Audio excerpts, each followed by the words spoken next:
할렐루야. 2023년 한 해의 절반을 지나 반환점을 돌고 또 7월 한 해의 절반을 남겨두고 힘차게 걸어 나가시는 여러분의 걸음, 한 분 한 분의 걸음을 축복합니다. 오늘 설교 본문은 결이 좀 다른 두 개의 이야기를 한 본문으로 묶어서 읽어드렸습니다. 국어 시간으로 말씀드리자면 문단 나누기를 제가 의도적으로 좀 잘못한 거죠. 서로 다른 관점으로 볼 때 앞에 본문은 이런 설교를 할 수 있고 뒤에 본문은 또 다른 설교를 할 수 있을 터인데 이 둘을 오늘 하나로 좀 묶어 보았습니다. 방금 전까지 이스라엘 백성들은 이제 홍해 건넌 막 감격, 우리 이겼어, 우리 해냈어 하는 그 감동과 기쁨이 이 미리암의 노래라고 하는 노래에 실려서 불려집니다. 이스라엘 공동체가 갖고 있는 굉장히 중요한 기억의 공동기억, 그리고 같은 경험이 바로 이 출애굽이라는 경험입니다. 오랫도록 이것은 이스라엘 민족의 자존심을 높여주는 사건이었고 그들을 하나로 묶어주는 굉장히 큰 엄청난 승리의 경험이 되었습니다. 그것을 이제 함께 경험하고 미리암이 함께 백성들과 오늘 보니까 소고를 치고 막 노래하다 그러는데 북치며 장구치면서 높고 위대하신 하나님을 높이는 이런 찬송의 고백이 있었어요. 마음껏 기쁨의 노래를 부르는 그들은 자 이제 가나안 땅까지 가는 동안 어떤 장애물도 우리한테는 없을 거야 하고 예상했을 겁니다. 그런 그들에게 나타난 마라라고 하는 이제 쓴물의 경험이 다가오죠. 출애굽 엑소더스의 훌륭한 멋진 주인공이었던 이 모세도 홍해의 승리를 맛보자마자 들이닥친 이 문제에 대해서 굉장히 낭패를 겪었을 거다, 정신이 혼미했을 거라는 생각까지 합니다. 그런 모세에게 인생 다 그런 거야, 인생 뭐 단맛 쓴맛 다 있지 뭐 라고 하기에는 상황이 굉장히 어려운 상황입니다. 자, 오늘 후반절 이야기의 시작은 이렇게 돼요. 모세가 주체입니다. 이제 누가 뭐라고 그래도 모세는 이 백성을 끌고 나가야 될 주체가 되는 거죠. 자, 홍해에서, 이 홍해라는 말만 들어도 이스라엘 사람은 흥분하죠. 승리의 기억인 거예요. 마치 2002년 월드컵 4강 신화처럼 홍해라는 말만 들어도 왠지 기운이 불끈 솟아오르는 그 홍해에서 이스라엘을 인도해 갑니다. 그러면 누가 봐도 그 앞에 화려한 일들이 펼쳐져야 돼요. 그들이 나와서 어디 갔어요? 수르 광야를 갔는데 거기서 사흘길을 걸었지만 물을 얻지 못했다는 겁니다. 이 수르 광야는 팔레스타인과 이집트 사이에 있는 아주 건조한 메마른 땅으로 약속의 땅을 가기 위해서는 반드시 통과해야 될 지점입니다. 모세만 따라가면, 모세가 인도하며 그러니까 모세만 따라가면 우리 다 될 거야. 이제 적과 꿀이 흐르는 땅은 그냥 내일 모레면 도착해, 이런 막 마음으로 모세만 따라가면 돼 하고 그렇게 믿고 나온 백성들이 경험한 첫 번째 광야, 수르 광야는 에어컨이 안 나와. 일단 음료수 대접을 안 해주는 곳으로 왔다라는 겁니다. 광야라고 하는 이곳은 현실이에요. 홍해는 마치 꿈 같은 곳입니다. 막 이기고 승리하고 막 하나님 번쩍번쩍 하시고 막 바람도 불어주시고 이랬던 곳이고, 광야는 그냥 현실로 온 거죠. 이 현실 속에서 그들의 지도자, 앞으로 일어날 모든 상황에 대해서 다 책임을 져야 될 모세는 이 백성을 이끌고 죽어라 3일을 걸었는데 아직 뭔가 해결될 기미가 안 보이는, 물을 구하지 못하고 있어요.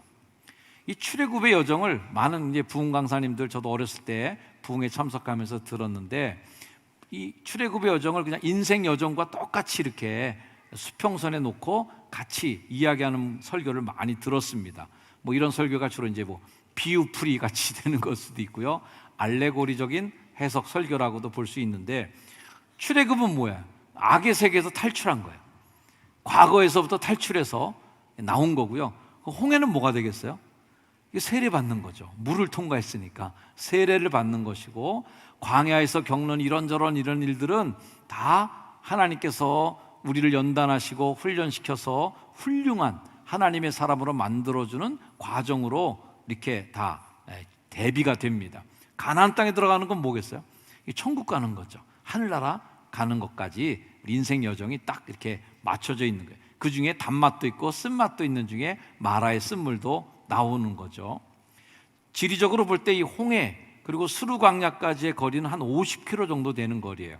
하루에 한 15km 정도 걷는다고 보면 3일 만에 도착하는 게 적당한 거리이기도 합니다. 근데 뭐 날씨도 보고 군중들이 워낙 많잖아요. 이런 걸 보면 3일 안에 걷기가 쉽지 않았을 것 같은데, 설상가상으로 안 좋은 상황도 또 겹칩니다.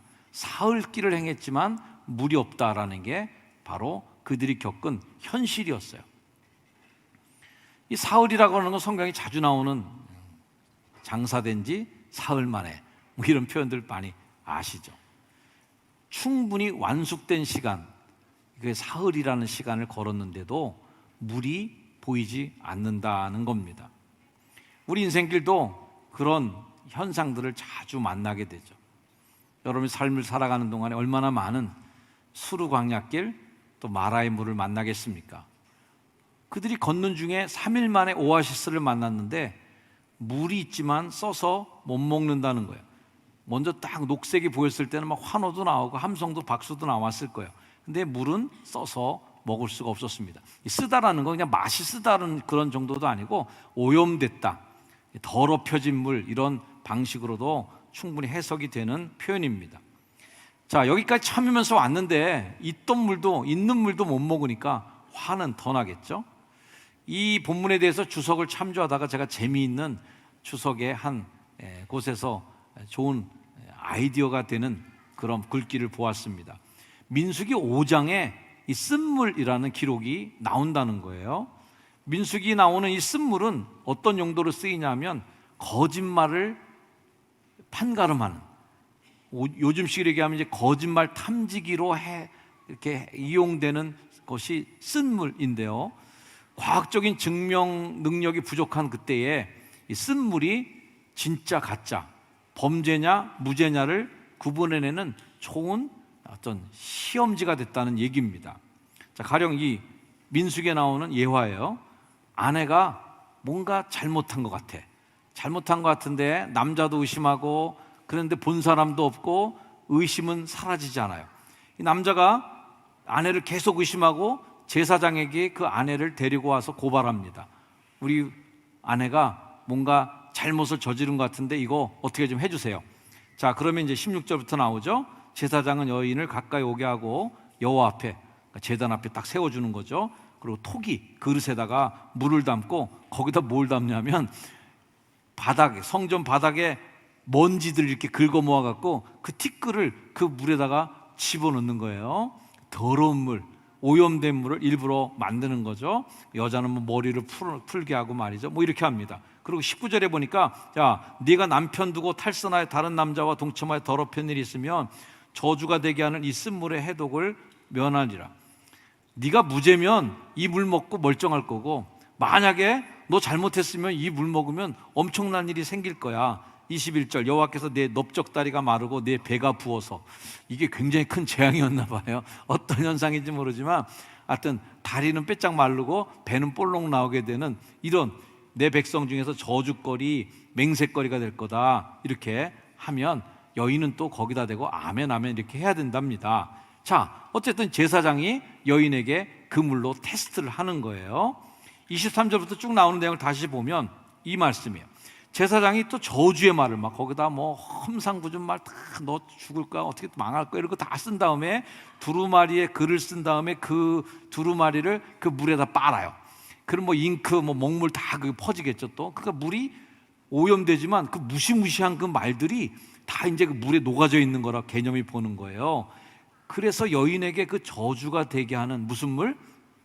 이게 쓴 물이야. 이게 쓴 물을 마시게 할지니 그 저주가 되게 하는 물이 그의 속에 들어가서 쓰릴 거다, 이렇게 얘기합니다. 자, 그런 다음에 그 물을 마시게 되면 27절, 물을 마시게 된 다음에 만일 여인이 몸을 더럽혀서 남편에게 범죄한 일이 있다면 그 저주가 되게 하는 물이 그 속에 들어가서 어떻게 돼요? 쓰게 돼. 어쨌든 쓴 약 역할을 하게 되는 거죠. 그리고 배가 붓고 넓적다리가 마르게 되는 이런 현상이 나타난다는 거예요. 그러나 더럽히지 않고 그 여인이 정결한 여인이라면 해를 받지 않고 임신하리라, 뭐 이런 얘기로 마무리가 됩니다. 자, 이 말을 보면 이 티끌 또 뭐 두루마리, 빤물 막 이런 거, 이 물 얼마나 더럽겠어요. 거기다가 두루마리다 얼마나 저주의 말을 썼잖아요. 그러니까 이 물을 마시는 것, 이 비위생적이고 깨림직한 물을 마시는 것이 남편의 의심을 면하든지 아니면 정말 맞구나 하는 증명이 된다는 거예요. 아마 이런 발상은 그런 물을 먹으면서 얼마나 심리적으로 부담이 됐겠어요. 아예 안 먹을 수도 있어요. 진짜 범죄한 사람일 경우에 제 풀에 자기가 죽어서 자기가 안 먹겠다고 버틸 수도 있습니다. 그러면 맞네 이렇게 되는 거죠. 또 그 물을 먹어도 정말 그런 사람이라면 또 깨림직하니까 뭐 두드러기도 날 수 있고 뭔가 거부 반응이 나오는 그런 죄의식으로 인하여 신체적인 뭔가 증세가 나타나는 것을 확인해 보는 방법이 되는 거죠. 뭐 고대 시대에 뭐 과학적인 요즘 CSI 같은 게 그 당시에는 없었을 테니까 어쨌든 죄인을 판별해 내는데 이런 무지막지한 고대 버전의 거짓말 탐지기가 작동을 하게 된 겁니다. 이런 방법을 뭐라고 그러냐면 시죄법이라고 부릅니다. 시죄법이라는 말은 이제 실현재판 이렇게 부르기도 하고요. 오직 신만이 진실과 거짓을 알고 있다 하여서 신명재판 이렇게 말하기도 합니다. 이 정확하지도 않을 뿐더러 여러분이 들으면 뭐 그런 게 다 있어, 이거 뭐 되겠냐 하지만요, 과학적이지도 않고 어쨌든 그런 시대에 있어서는 고대에서 중세까지도 이 방법이 널리 쓰여졌답니다. 예를 한번 들어볼까요? 피고인을 불 위로 걷게 해서 불에 몸이 거슬리면 죄지는 거고, 불을 걸었는데 멀쩡하면 죄가 없는 거라는 거예요. 이게 말이 되는 겁니까, 여러분들? 아니, 불을 걷는데 어떻게 살이 안 타요? 심지어는 펄펄 끓는 솥 안에다가 반지를 집어넣고, 이건 아마 반지를 훔쳤냐 안 훔쳤냐 이거를 아마 판가름하는 거겠죠. 그래서 펄펄 끓는 물에다가 반지를 넣고 손으로 그걸 꺼내갖고, 손이 안 대면 죄가 없는 거고 손이 뒤면 이거 죄 있는 거야, 이렇게도 했다는 거예요. 심지어는 사람을 묶어갖고 강물에 던지기도 했답니다. 물에 깔아앉으면 무죄고 뜨면은 범죄한 거래요. 뭐 이런 식으로 판단하고 정말 무식한 방법을 사용하고 했는데요. 오늘 말씀에 이 마라라고 하는 것이 왜 만났을까? 어떻게 홍해를 건너자마자 기분 좋다가 첫 번째 만난 일이 마라 이 상황일까 할 때에 오늘 제가 금방 들었던 시제법에 대한 이야기를 뒷받침해 주는 말씀이 25절에 나옵니다. 한번 같이 읽어볼까요? 시작. 모세가 여호와께 부르짖었더니 여호와께서 그에게 한 나무를 가리키시니 그가 물에 던지니 물이 달게 되었더라. 거기서 여호와께서 그들을 위하여 법도와 율례를 정하시고 그들을 시험하실세. 아직 이 공동체는 뭐가 뭔지 모르는 그냥 무형의 정말 어떻게 방향도 없는 공동체인데 하나님이 시험해 봤다는 거예요. 쓴물의 상황에 넣어보고 시험해 본 다음에 법도와 율례를 정하셨어요. 그 법과 율례는 자세한 기록은 나오지 않지만 이 백성들이 이렇게 해야 되는구나, 이 백성들은 요 정도에서 관리가 돼야 되는구나 하는 테스트로 마라의 쓴물이 쓰여졌다. 즉 민수기에 나오는 쓴물의 테스트처럼 이스라엘 백성들도 쓴물을 먹으면서 어떻게 내 신앙이 되어 있는지, 어떻게 내 삶이 자리매김되어 있는지를 볼 수 있는 그러한 테스트를 받았다는 겁니다. 자, 이 마라의 무대에 올려져서 테스트를 받았던 이스라엘 백성들은 어떤 결과를 냈을까요? 뭐 우리가 잘 알다시피 원망합니다. 불평하는 거죠. 24절, 백성이 모세에게 원망하여 이르되 우리가 무엇을 마실까 하는 걱정을, 모세에게 불만을 토로합니다. 쓴물의 상황에 던져지자마자 이스라엘 백성들은 그냥 인간의 본능이 그냥 나옵니다. 본성이 나옵니다. 쓴물에 던져보면 믿음 좋은 권사님, 신앙이 좋은 듯한 기도하시는 집사님, 신앙생활 오래 하신 장로님 이런 분들 다 쓴물 한번 먹어보면 인간성이 나오는 거예요. 옆에 분 한번 보시길 바랍니다. 먹어봐야 알겠니? 이렇게 쓴물을 당해보면 이 내 믿음이 진짜인지 아닌지 나와요. 나도 모르는 내 성질이 나올 때가 있어요. 닥쳐보면 단물인 줄 알고 먹었더니 쓴물이 되면 그 컵을 집어 던지는 분도 있을 것이고, 예의 바르게 물 바꿔달라는 분도 있을 테고, 다 반응이 다를 거예요. 인품, 신앙의 정도, 그리고 자신의 삶의 경험과 모든 것들이 어디서 드러납니까? 쓴물 먹어보면 나옵니다. 고난이라고 하는 것을 겪어보면 나온다는 거죠. 3일 전에 막 홍해를 건너고 막 노래를 부르고 막 소고를 치고 찬송을 부르고 뛰면서 그 난리를 쳤던 기쁨은 그냥 3일 만에 다 식어버렸어요. 차갑게 식어버리고 불평으로 그들의 삶이 채워집니다. 모세에 대해서 불평하게 되는데, 출애굽을 보면 모세에 대한 불평이 많이 나오는데요, 모세에 대해서 불평하면 하나님은 하나님에 대해서 불평하는 것으로 이해하십니다. 모세에 대한 불평은 곧 하나님을 향한 불평과 원망이었습니다. 물이 없으면 백성들이 뭐라 그래요? 우리가 애굽에서 매장할 데가 없어갖고 우리를 일로 데려 나왔냐? 그건 모세에 대한 원망이 아니라 하나님이 하신 출애굽에 대한 원망이에요. 우리는 사실 이런 이스라엘 백성들에게 돌 던질 자격이 없습니다. 왜냐하면 우리나 그 사람들이나 그게 그거기 때문에 사실 그렇습니다. 여러분, 시원한 에어컨이 나온 예배당에서 지금 예배를 드리고 계신데 이 뭐가 잘못됐어. 잘못돼갖고 예배 중간에 에어컨이 꺼져버렸어요. 이렇게 좋은 환경, 이렇게 좋은 곳에서 노동도 안 하고 앉아서 예배 드리지만 에어컨 꺼지면 예배 끝나면 아마 저 여기서 목회 못할 수도 있어요. 목사님, 에어컨이 꺼진 데서 우리 보러 예배를 드리라는 말입니까? 이게 도저히 이건 견딜 수가 없는 일입니다. 책임지셔야 돼. 이건 땀나서 죽을 뻔했어요. 뭐 험한 말 많이 나올 것 같아요. 교회 옮기는 분들도 나올 수 있어요. 나 시원한 교회로 갈 겁니다, 목사님. 이러시면 안 돼. 우리가요, 작은 불평, 작은 일에도 우리 다 성질 냅니다. 화내는 사람들이에요. 근데 어떻게 그 땡볕에 광야길 3일 동안 걷고 그리고 쓴물 만난 사람들 불평했다고 우리가 어떻게 여기다 돌 던집니까? 우리는 더하면 더했지 덜한 사람이 아니거든요. 슬픈 현실이지만 이것이 우리 악함이고 우리 한계예요. 이스라엘 백성들은요, 뭐 대단한 신령한 문제 갖고 하나님하고 싸운 적이 별로 없어요. 아주 단순한 거예요. 집에서 부부싸움도 신령한 문제로 부부싸움 하시는 가정 별로 없으시죠? 아주 단순한 문제, 아주 간단한 문제, 정말 이런 거 갖고 덤빈단 말이야 할 정도로 별것 아닌 건데 그런 게 사람을 갈등을 만들어내고 크게 분열하게 만드는 거예요. 여러분, 교회에서 큰 문제가 일어나고 갈등을 겪고 분열이 있을 때 뭐 하나님이 돌아가셔서 그런 일이 생기겠습니까? 하나님이 인류에게 뭐 큰 재앙을 내려서 그런 일이 생깁니까? 아니거든요. 내가 불편한 거야. 그냥 내 입에 들어오는 물이 단물이 아닌 거예요. 달콤하고 향기로운 물이 아니라 쓴물이 들어왔다는 거예요. 나한테 불이익을 줬다는 거야. 그런 거 가면 불평, 원망이 막 터져 나오는 겁니다. 인생의 마라에서 이스라엘 백성들은 테스트를 받습니다.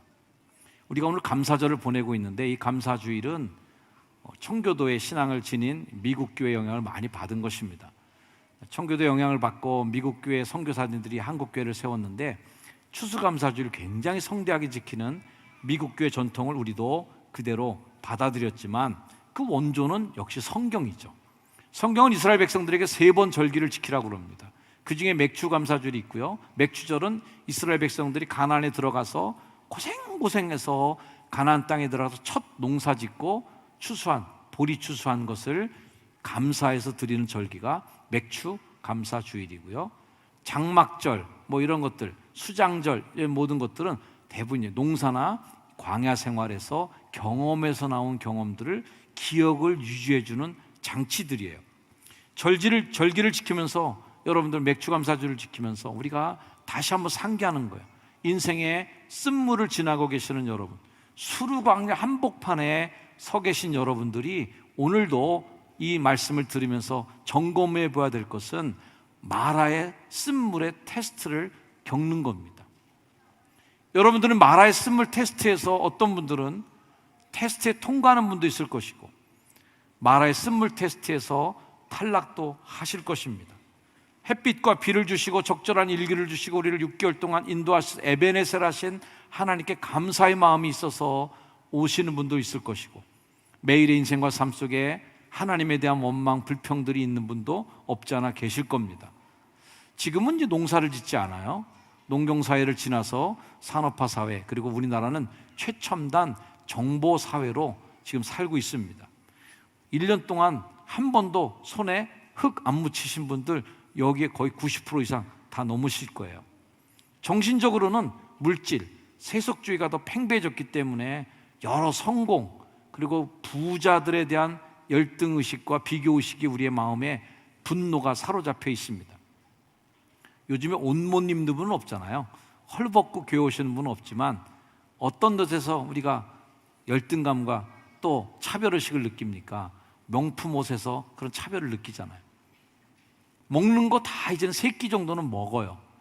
그러나 어느 곳에서 먹느냐가 더 중요해지고 어떤 값을 치르고 먹느냐가 더 우리들에게 상대적인 빈곤감과 박탈감을 주는 거죠. 그래서 오늘의 대한민국 사회를 볼 때 화내는 사회다, 분노하는 사회다, 불평의 사회로 우리가 점점 나아가고 있는 마라의 시험 무대가 우리에게 있다는 겁니다. 쓴물에 잠겨 쓰러지는 삶이 되지 않기를 주의 이름으로 축원을 드립니다. 그 쓴물을 먹고 거부 반응이 일어나서 민수기의 표현대로 배가 부풀어 오르고 쓴물이 들어가서 우리 넓적다리를 마르게 하고 내 삶 속에 고통을 주고 죽을 듯한 그런 고통을 맛보게 하는 마라의 쓴물의 고난의 테스트가 여러분 인생을 망치지 않기를 다시 한번 축복합니다. 우리들의 삶 속에 나무 조각 하나가 던져지는 축복의 삶, 우리는 그것을 십자가가 우리 인생 속에 던져진 삶으로 해석할 수 있을 겁니다. 오늘 설교의 제목은 쓴물 한 모금 벌컥이 오늘 설교의 제목입니다. 설교 제목만 한번 해볼까요? 쓴물 한 모금 벌컥. 시작. 쓴물 한 모금 벌컥. 네. 마셨으면 어쩔 수 없어요. 그리고 쓴물이 입에 들어올 때 한번 벌컥 들이마시고 한 걸음 앞으로 나아가는 겁니다. 그 쓴물을 극복하고 단물에 다시 엘림의 삶, 그 쓴물을 단물로 바꿔주시는 하나님의 역전의 드라마의 주인공이 되셔서 가나안 땅까지 힘차게 나아가시길 축복합니다. 우리 함께 외쳐볼까요? 같이 읽어봅니다. 시작. 상황이 주는 쓴물을 극복하고 감사하는 것이 진짜 감사입니다. 감사는 마라를 단물로 바꾸는 기적입니다. 아멘. 기도하겠습니다. 주님, 마라를 만났을 때 엘림을 기대하며 쓴물 한 모금 벌컥 마시고 거기서 넘어지고 쓰러지는 삶이 되지 않고 더 한 걸음 앞으로 전진하는 감사로 이겨나는 삶이 되게 축복하여 주옵소서. 예수님의 이름으로 기도드립니다. 아멘.